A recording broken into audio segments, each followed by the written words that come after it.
are at whiskey, and it's actually pretty cool. It's a pretty huge facility. Yeah, much bigger than it used to be.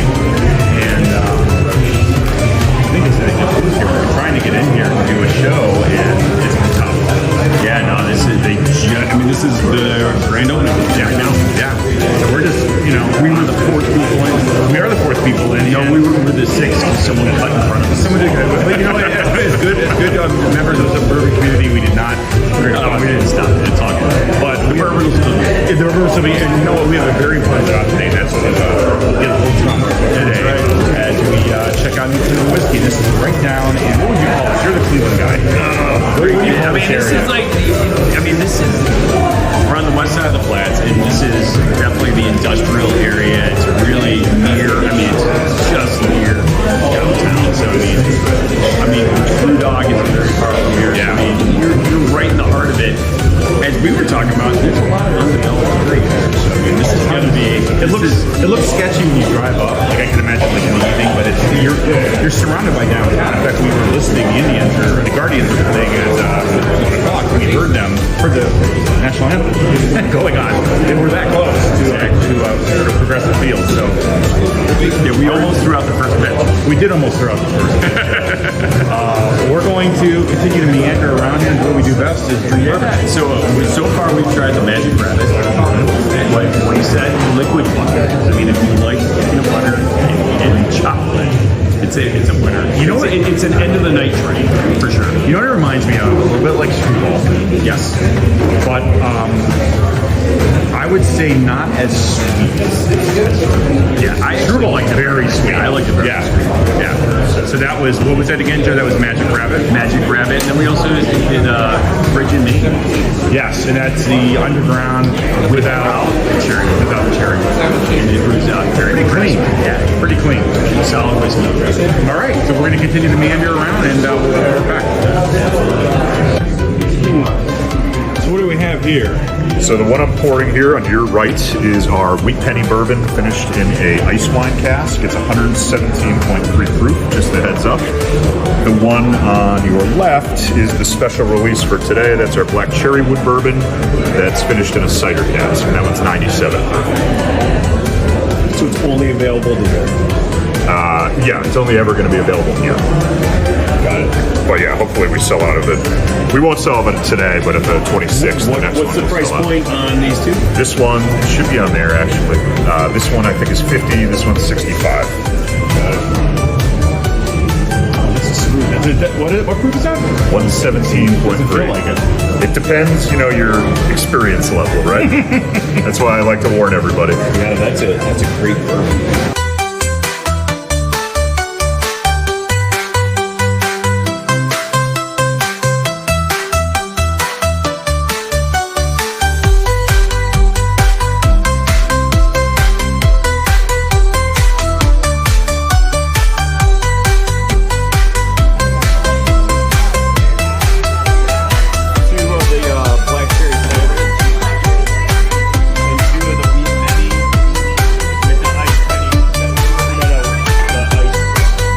Is the coolest is, we leased the last space, so this is ours now. This is our building.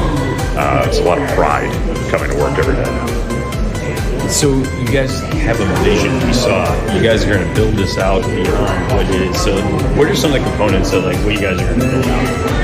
Well, I think some is yet to be determined, but eventually we envision having a bar and restaurant here. That's kind of phase 2 of the project.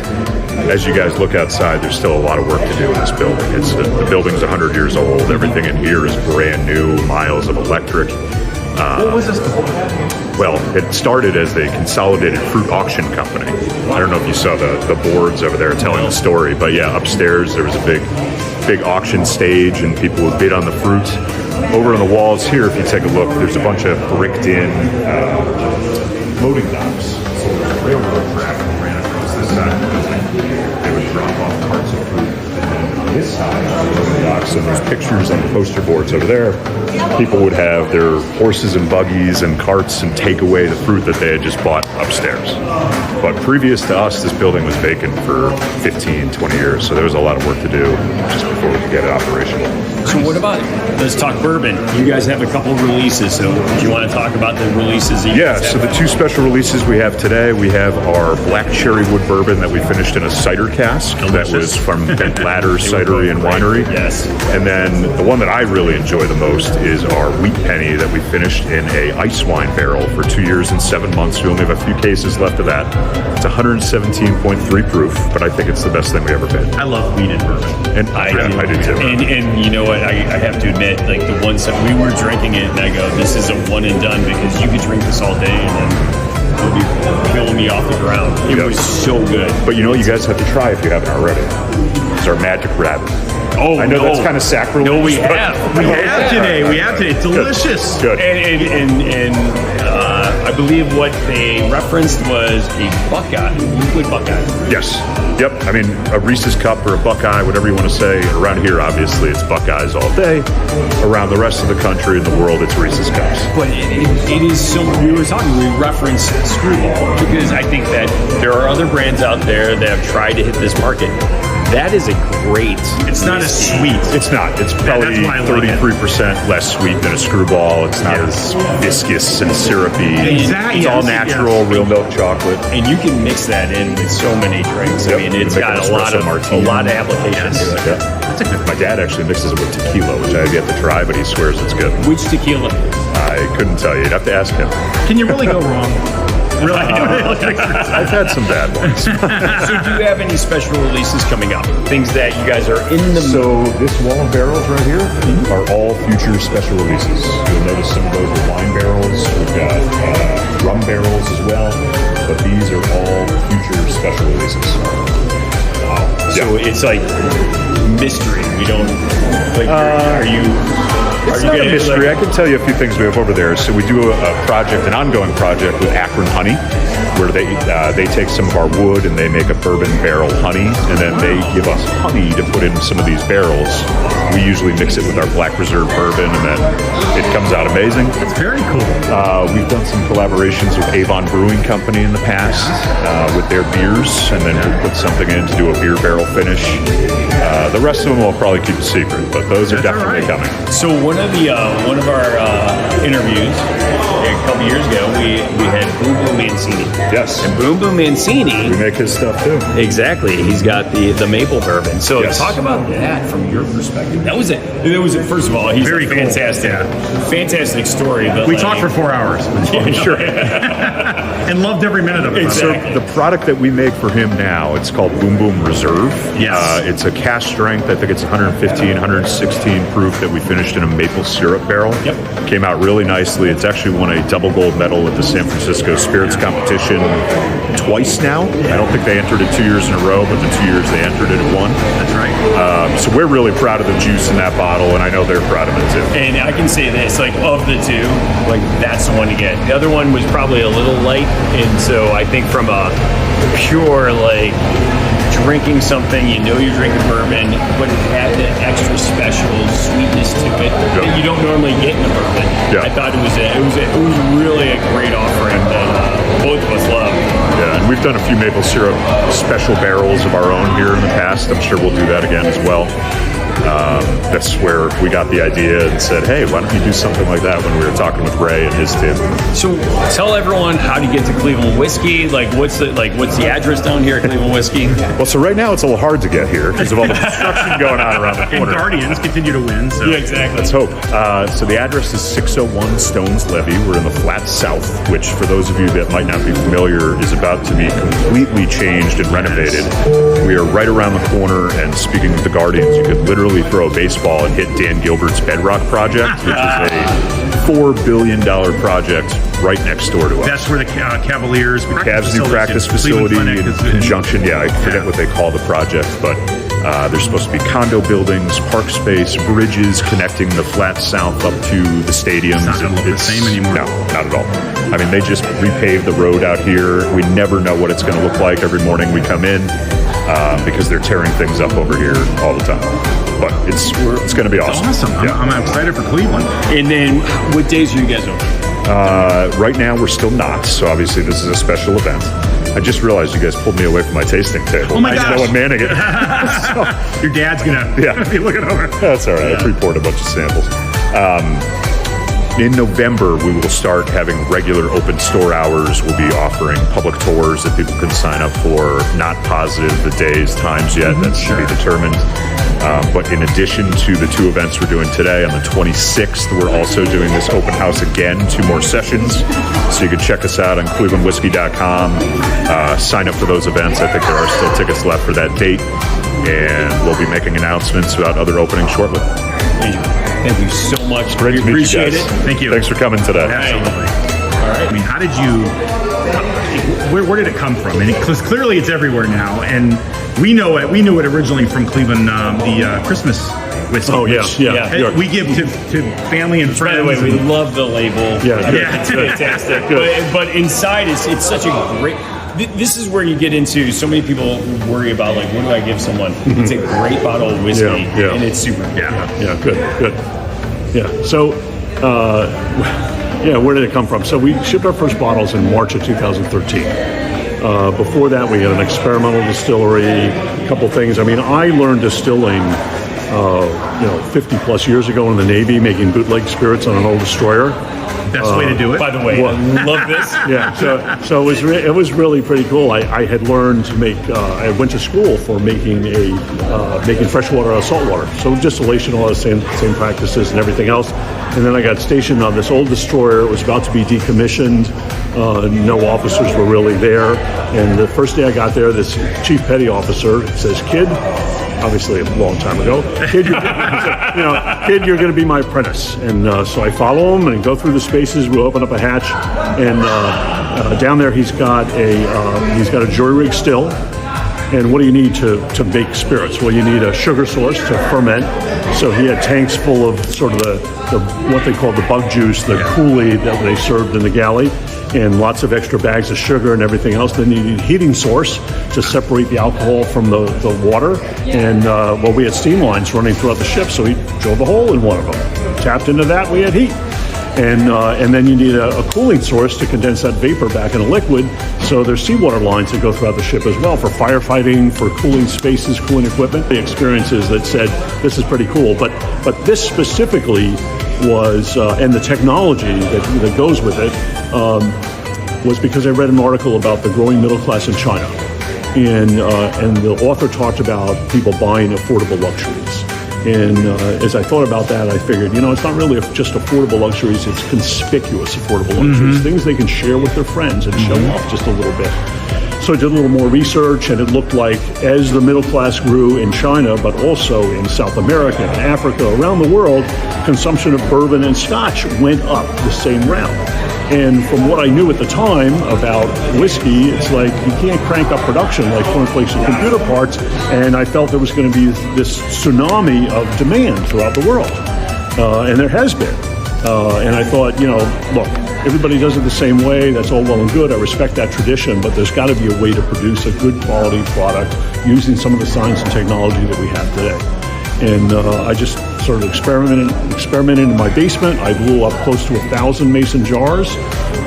My late wife thought that the cops were going to knock on our door any day because I would load up my pickup truck with ice and unload it down the old coal chute. And, because nowadays I could get you a visit. I know. But I think it's really, if I had a better attention span, I would have been a chemist. But I've always loved that. But because I'm not a real chemist, I made some mistakes that a real chemist wouldn't have made. And that turned out to be the foundation of, our whole technology for finishing these whiskeys. It's fantastic. I mean, and so talk to us about kind of what you're doing here. I mean, this is really, we were just talking about just how special this space is down here because of all the stuff that you're doing, but everyone else. What's the vision here for Cleveland Whiskey? So, it's funny because when we bought this building, none of the other stuff was going on. And, we had done sort of the economic analysis that said, okay, we could do this, which was before the interest rates went way up, but we could do this even if we're the only thing down here. That would be cool. 3 days after we bought these buildings, the Bedrock project was announced. And it was like, oh my God, that's phenomenal. And then, of course, they said it's a 10-year project. I'm thinking, okay, well, the impact isn't going to hit us.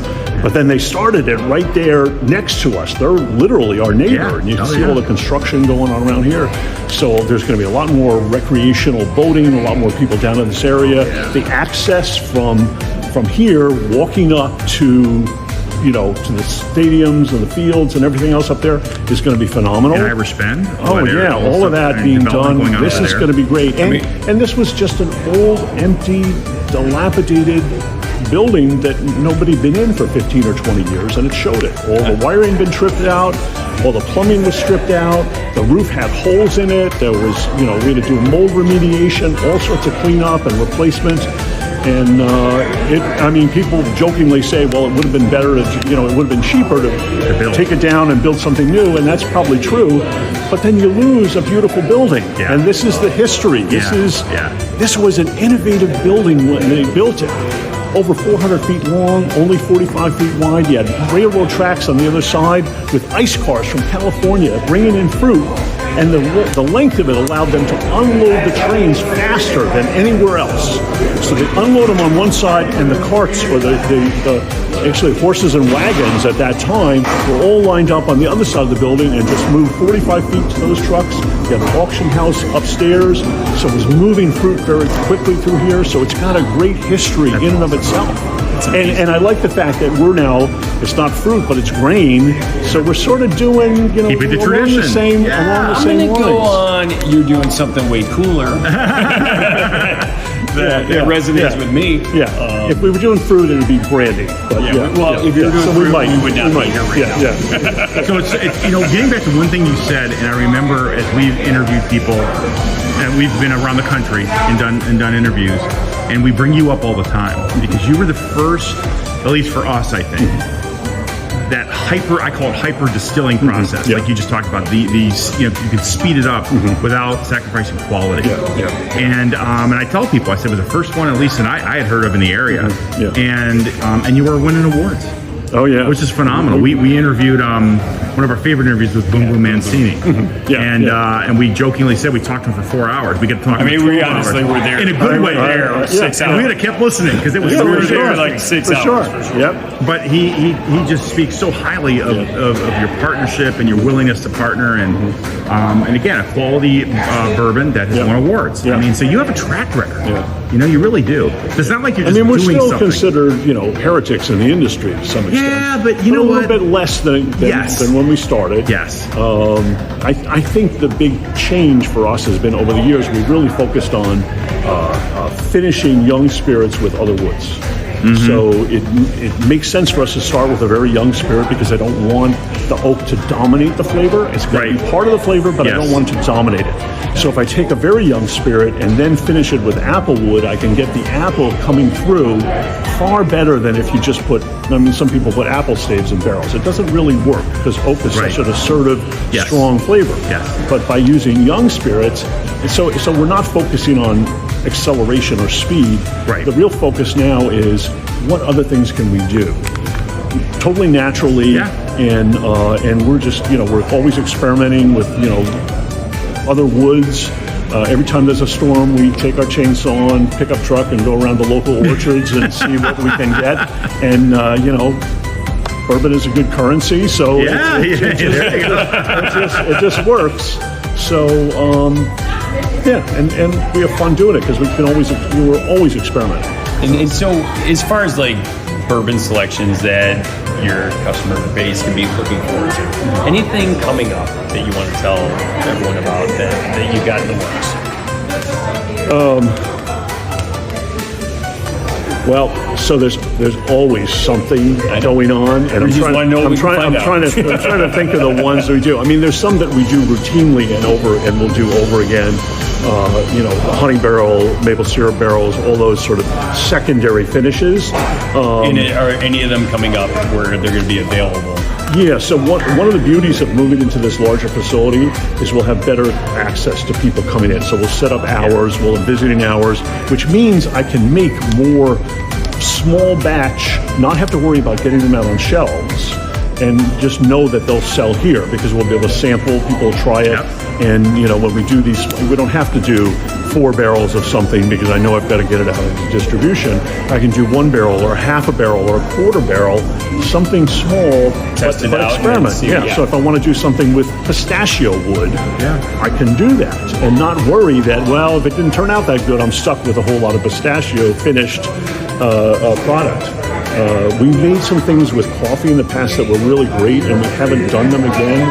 So those are going back on our agenda as well. So where do you see the? And I know that we've interviewed a lot of folks who are part of the guild.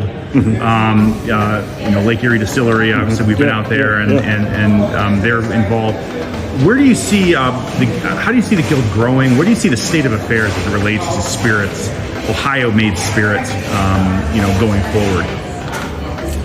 I think that's a tough question because I think, right now we're facing an industry that's, people are still, using up the stuff that they bought during COVID. So people are reducing their pantries, and that's true at retail, that's true in households, and I think everybody's having a little bit of a tough time. Okay. So I think some of the existing distilleries probably won't make it. Interesting. And my colleagues at the guild may not like me to say that, but I think it's a tough business to be in right now. Yeah. So you've got to have a little scale, which is good for us because we're doing that. You've got to be able to buy things in larger quantities, so that's what this gives us. I don't have to worry about, oh my God, if I get 2 pallets of bottles, where am I going to put them? Right. Now I can get a truckload, and I know I can store them, so my price for everything goes down, Which is great. which helps us even then in a downturn. Yeah. And the other thing about us is that, yes, we're Cleveland whiskey, we make whiskeys, but I can do tequila, I can do baju, we've done rum, we've done some other things. I can shift to that a lot faster than somebody else could. And those have a quick distillation process. And so, if you swing if the market swings one way, I can swing with it. We're in a joint venture with a startup in India, and we're using the technology that we have to create an extract for whiskey production there. There's something there called Indian-made foreign liquor, which allows in the Indian market to make less expensive product. They're still calling it a whiskey, but it's mostly a sort of maybe as a rice distillate or a molasses distillate, a clear distillate, and they blend in a little bit of American whiskey or Scotch whiskey. Interesting. We're able to make an extract, which means instead of blending in 2 parts of regular product with 8 parts of the Indian-made product, we only need like a quarter of that and get better flavors. So the concentrate just works really well for us. We're in the middle of sort of writing up our first distribution deal over there. I think that will change the nature of our business. Very cool.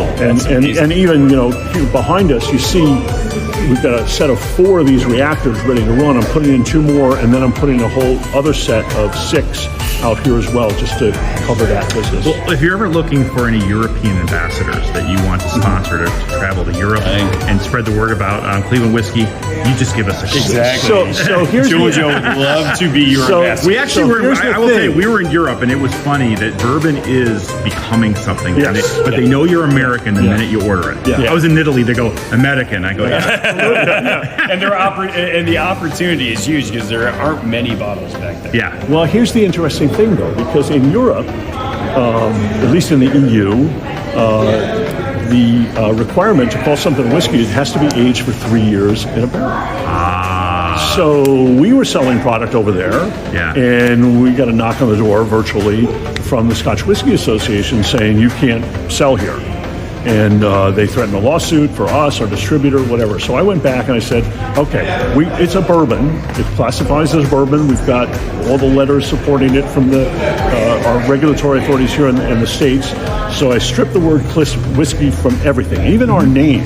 Right? Told us, okay, we're Cleveland City Bourbon or something, just for use for marketing in Europe. All the things off the label, and so we reshipped the product. Thinking, okay, we're now in compliance. Right. They wrote us another letter saying, sorry, it's still being sold in the whiskey section, so we're going to sue you again anyway. Because that's your fault. So, yeah. So the next product we release in Europe, and this will happen, is a label that we've designed and a brand name that says, please don't call me whiskey. I love and it. the back label will be a story about the Scotch Whisky Association bullying Oh my God. I small love it. American distillers. That is so American. So let me give you one on that too. That's so American. So that will go. Who knows what will happen? I love and the Scotch Whisky Association has a lot of attorneys. We get I a love pre-release it. of that. We want to So try. we'll see. All right, I'll get. Yeah, if you ever, when we'd we love do. to have a bottle of that and do a show But on. that will be what it's all about. So I like poking the bear sometimes. Well, thank you so much Yeah. for your so time. much Thank for your you. time. Do I like appreciate this. it. Very And, nice thanks. of you.